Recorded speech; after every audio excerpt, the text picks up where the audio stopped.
আদালতে আজকে সাংবাদিকদের গায়ে হাত তোলা হয়েছে এবং সাংবাদিক পান্নার জামিন নামঞ্জুর, দুটি ঘটনাই ঘটেছে।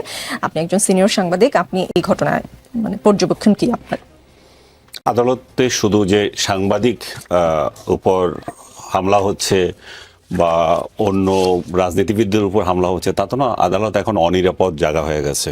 এটা সবচেয়ে দুঃখজনক যে যেখানে মানুষ বিচারের জন্য যাবে সেখানে বিচার পাওয়াটা কঠিন হয়ে গেছে। আপনি তো আগে আদালতে যেতেই পাচ্ছেন না। তো আদালত কতটা মানে মানে জনবিচ্ছিন্ন হলে, মানে জন আকাঙ্ক্ষা থেকে দূরে সরে গেলে লতিফ সিদ্দিকীর মতো একজন সাবেক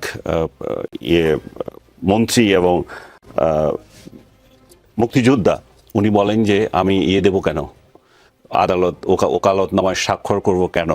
কারণ যেই আদালতের ক্ষমতা নাই যে আমাকে জামিন দেওয়ার, স্বাধীনভাবে অ্যাক্ট করার, তাহলে সেখানে তো আমি জামিন চাইতে যাব না।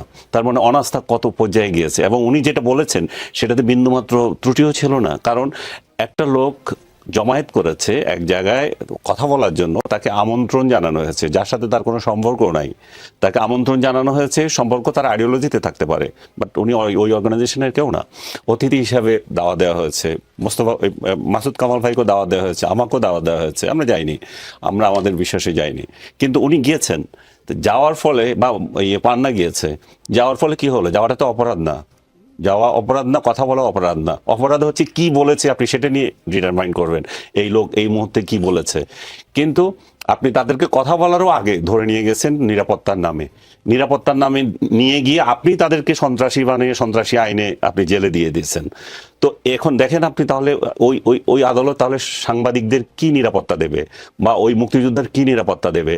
সাধারণ মানুষ এবং এদের যে উকিল, আমি একজনের সাথে কথা বললাম যে তুমি কি পান্নার জন্য একটু যাবে কিনা, এবং আরেকজনের কথা বললাম, বলে যে আনিস ভাই এখানে তো যাওয়া যাবে না, ওইখানে আমার উপর মপ হচ্ছে।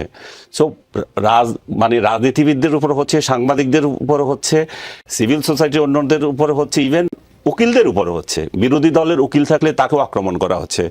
এবং এটা আমি আরো একদিন বলেছিলাম, ডক্টর ইউনূসের জামানায় আমাদের জন্য দুর্ভাগ্যের বিষয় হচ্ছে উনি যখন আদালতে যেতেন, আমরা সাংবাদিকরা ওনাকে পেয়েছি, ওনার বক্তব্য নিতে পেরেছি। ওনার সাংঘাতরা যারা ওনার সঙ্গে যেতেন, যারা এখন ক্যাবিনেটে আছেন অনেকে, ওনার প্রতিষ্ঠানের লোকজন, তারাও কিন্তু আমাদের সাথে কথা বলতেন। তাদের থেকে কেউ কোনোদিন হামলা করে নাই, কিছু করে না। এখানে হামলার একটা উদাহরণ আসে যে মাহমুদুর রহমানের এই কেসটাকে সামনে নিয়ে আসে। কিন্তু এই ডক্টর ইউনূসের মতো ব্যক্তি যখন আদালতে গিয়েছেন দিনের পর দিন, তাকে কেউ কি বাধা দিয়েছে আপনি মিডিয়ার সাথে কথা বলতে পারবেন না? কিংবা তার সঙ্গী যারা ছিল তাদেরকে কি আক্রমণ করা হয়েছিল? উনার উকিলকে কি আক্রমণ করা হয়েছিল? করে নাই। লিফট ছাড়া বোধহয় লিফট ছাড়া সেটা অন্য ধরনের হেনস্থা ওনাকে করা হয়েছে। কিন্তু আপনার ওনার আইন অধিকার পাওয়া, আইনের যে বিচার পাওয়ার যে অধিকার, সেই অধিকারে তো হস্তক্ষেপ করা হয়নি এখানে। এখন উনি এমন সংস্কৃতি চালু করেছেন, উনি যেটা পেয়েছেন সেটাও উনি দিতে পারছেন না। এখন আদালতে যেতে মানুষ ভয় পাচ্ছে, আদালতে আমার উকিল যেতে ভয় পাচ্ছে। আর আদালতের ভয় তো আর টাকা পয়সার আরো বিষয় তো আছেই। তাহলে আমরা বিচারও পাবো না, এবং ভুয়া মামলায় গ্রেপ্তার হবে, এবং সেই জায়গায় আবার আমার পক্ষে যে দাঁড়াবে তাকেও দাঁড়াতে দেবে না। তো এমন একটা সোসাইটিতে আমরা তাহলে চলে যাচ্ছি, আমরা আইন আদালত সমাজকে আমরা নিয়ে যাচ্ছি। তাহলে আবার আমরা বলি যে আমরা ইন্টারন্যাশনাল এরিনায় আমাদের নাম যাবে, আমরা মানবাধিকার এখানে খুব আছে, এখানে বাক স্বাধীনতা খুব চলতেছে। তো আপনি বুঝতে পারেন তাহলে কোন পরিস্থিতি আছে। এবং পান্না সহ যাদেরকে গ্রেপ্তার করা হয়েছে, আমি মনে করি সম্পূর্ণ অন্যায়ভাবে তাদেরকে গ্রেপ্তার করা হয়েছে। তাদেরকে হেফাজতের নামে নিয়ে গিয়ে আপনি তাদেরকে প্রোটেকশনের নামে নিয়ে গিয়ে আপনি একটা সন্ত্রাসী মামলায় ঢুকিয়ে দিয়েছেন। আপনি তাদেরকে অন্য মামলা, তার বাসা থেকে ধরতেন। এইরকম সন্ত্রাসীগুলো ঢাকা শহরে ঘুরে বেড়াচ্ছে, 16 জনকে আপনি পেলেন, 16 জন তো ঢাকাতেই ছিল। তাদেরকে আপনি আগে যেতেন যে আপনি যদি সন্ত্রাসের কোনো ইঙ্গিত পেয়ে থাকেন।